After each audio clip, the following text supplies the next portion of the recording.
Hi guys, Olive here today to do a tag video that I surprisingly enough was actually tagged in, and furthermore, I was tagged by the creator, the amazing Rincey from Rincey Reads, who always has been and continues to be such an inspiration to me, created a new tag for the end of the year that's based off of those 10-year challenges that have been going on across social media, where you think back to 2009 and you look now at 2019 and think about everything that's happened in between. Rincey decided to turn it into a book tag, and she was kind enough to tag me in it, and I was so excited about it. The only thing that I'm a little bit concerned about is that back in 2009, I was in college. And if you know anything about my reading history, if you've heard me talk about it before, you'll know that I didn't do much reading during high school or college beyond what was assigned to me in school. I was doing a ton of reading for school. I didn't really have time for pleasure reading. So I anticipate this is going to be a little bit of a challenge, but at least it might give you some insight into what I was like during college. Question number 1 is, what was your favorite book in 2009? For a very long time, my all-time favorite book was The Great Gatsby by F. Scott Fitzgerald. I read this during high school. I think it was my junior year, and I absolutely fell in love with it. I never took any literature classes during college. It's not that I didn't have an interest, obviously. It's just that wasn't my course of study, and I was already taking too many classes, pretty much as many as they would allow me to take to be able to fit in a class. I was always really tempted to take this one class that was on offer at my school about American writers in the 1920s. So of course, mainly meaning Hemingway and Fitzgerald. Since Gatsby was my favorite book, I really wanted that opportunity to study it at the college level, but the class was always full because it sounds awesome, so everyone wanted to get into it, and I never had time. This one remained my favorite probably until the mid-2010s, so this was probably my favorite book for at least 5 years, and I still love it a whole lot. I just read an entire nonfiction book about the history of the book and its legacy during Nonfiction November, and it honestly made me love it all the more. Question number 2 is, what is your favorite book of 2019? This one I don't quite have an answer for yet because we still do have some time remaining in the year, and also there are some books on my December TBR that have some serious potential. I picked them specifically because they had serious potential to appear on those lists. So it does remain to be seen what's going to be on my top fiction and top nonfiction lists. I'm starting to have some ideas of what they might look like, but we're not quite there yet. But if we're talking about what book is my favorite in the year 2019, then it's still Rules of Civility by Amor Towles, just in case you weren't tired of hearing me talk about this. I read this book every single June. I never get tired of it. It is gorgeous. It is layered. It is my favorite. Question number 3 is, what was your least favorite book in 2009? The Sound and the Fury by William Faulkner.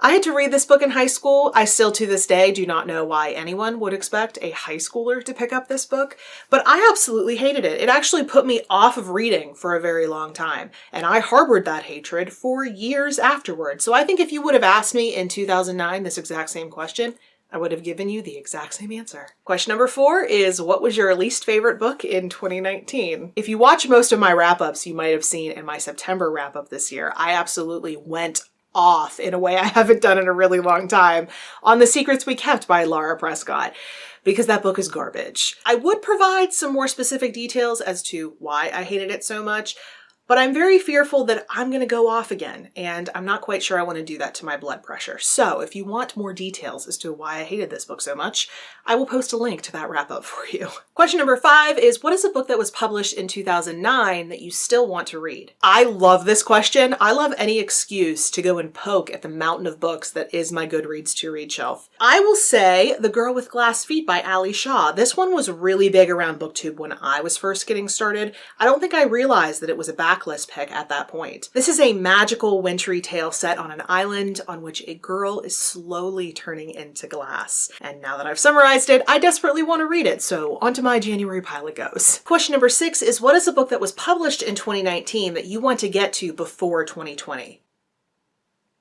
I cannot allow 2020 to arrive before I've read this. If I've not finished it, then we're just going to have to put the new year on hold. Question number 7 is, what is a genre that you used to read a lot out of, but don't read as much anymore? This is such a cheap answer, but YA, because back when I was a YA. I read a lot of books that were directed at teenagers back in the early to mid 2000s when that genre was just starting to develop. I didn't keep track of which YA books I read back in the day, which is a little bit of a bummer because I would like to know now, but I don't even think Goodreads was a thing at the time. And when I joined Goodreads in 2013, I made the choice not to include those. But I read most of the big names from that period. So the Princess Diaries series, the Angus Thongs and Full Frontal Snogging series, I read all of those and loved them. And then when I was 16 or 17 years old, I don't remember exactly how old I was, I accidentally read an adult book that I had picked up because I thought it was YA. I read it, I loved it, and from that point forward, I was hooked. I really didn't read as much YA anymore. Question number 8 is, what is a new genre that you've discovered since 2009? Again, this feels a little bit like a cheat answer because I definitely knew of and read nonfiction prior to 2009, but it was during this decade that I fell deeply in love with nonfiction, to the point where it's almost exclusively what I want to read. Question number 9 is, what is a reading or book habit that you're hoping to leave behind in this decade? It's exciting to answer this question because I think I actually already did leave one behind, because I used to have this really nasty habit where I would love to buy books from library book sales or used bookstores, but then I would get books from the library and only read the books that I got out from the library. So all the books I owned would just languish on my shelves. It was getting to be a real issue because, in case you don't know what my process is with these physical books, when I read one of my books, I will only keep it if I know I want to reread it at some point in the future. And if I don't, then as soon as I'm done showing it off on this channel, as soon as I'm done talking about it, I put it into a tote bag that I eventually will take to my local used bookstore to turn in for credit, to turn them into new books. But if I don't have that process going on where I'm unhauling read books, then I don't really have a whole lot of shelf space left over. And we had a really small apartment back in 2015. It was such an issue that I'm pretty sure I talked about it in an early video I did about my bad book habits. It's something that I really wanted to break, and thankfully I have broken it. I do still buy a lot of books because I get them for so cheap, but I have been so much better about reading them and then getting rid of them if I don't want to reread them. I actually just took 5 giant tote bags to my used bookstore. And finally, question number 10 is, what is a new reading goal or habit that you want to create in the upcoming decade? I honestly think the system I have right now is working for me fairly well. There's not a ton I want to change, but I will say that I do always end up feeling bad when there are stragglers on my TBR that end up getting completely ignored. They get forgotten. It definitely happens that I've run out of time at the end of the month, or other books have distracted me from the books I originally wanted to read. But I'm a perfectionist and I'm very organized, in case you haven't noticed. And it really bothers me when my TBRs and wrap-ups aren't perfectly even. So I suppose I want to get even better about reading the books that I put on my TBR, being really dedicated to making sure those are finished. And then any ones that do get left behind, I would like to carve out some time to eventually get to them in the year that I said I would. So those were my answers to the 10-year challenge book tag. I want to thank Rincey very much for creating this tag and for tagging me. I thought it was a ton of fun. I myself am going to tag some people down in the description box below. If you have any comments or questions about anything you've seen in this video or about anything in general, you can put that in the comment section below. Or if you'd prefer to find me somewhere other than YouTube, I am on a variety of different places on social media, and the links to all of my profiles are also in the description box below. Thank you so much for watching. I hope you're having a wonderful day. I will see you in the next video. Bye.